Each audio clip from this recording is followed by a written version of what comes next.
All right, check this out, guys. This is my brand new Sense Fishing ESP rod. ESP stands for Extra Sensory Perception, so it's supposed to be a super sensitive rod. It's got a nice Fuji reel seat on there and Fuji guides.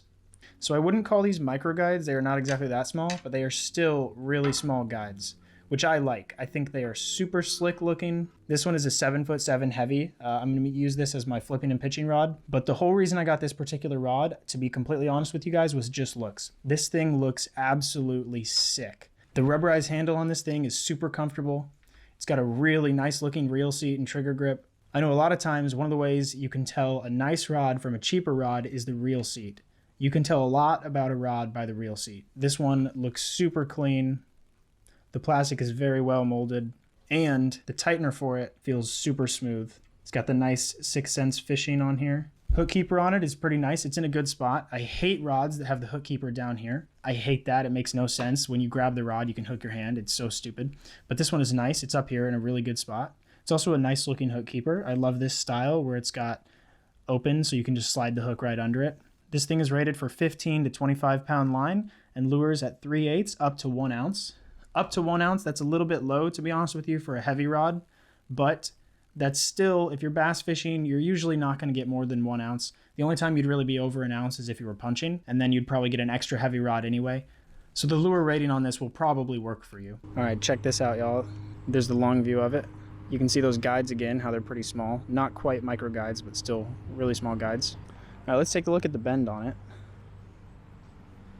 Don't know how well y'all can see that with the grass, but it is definitely bending in the top third of the rod, as you would expect from a fast action rod like this is. Pretty tight shake to it. It doesn't really like floop around like a noodle, you know? I don't like rods that really do that a lot, but then again, you do want that sometimes for moving baits, but for a flipping rod, it's pretty stiff. I really like it. And once again, I mean, it absolutely looks killer, dude. This is a very nice looking rod. I cannot tell y'all how good the grip on this thing feels. I absolutely love this rubberized grip they've got on it. So much more comfortable than EVA foam. The only thing I'm worried about with this rod is that when it gets wet, it's gonna be a little too slippery. Actually, let me go get this wet and try that out right now. All right, so I've actually got this thing in the sink right now. I'm gonna get it wet and get my hands wet. Okay, first thing, look at that. Deflects water very well. Water does not really stick on there. Okay, I'm kind of surprised.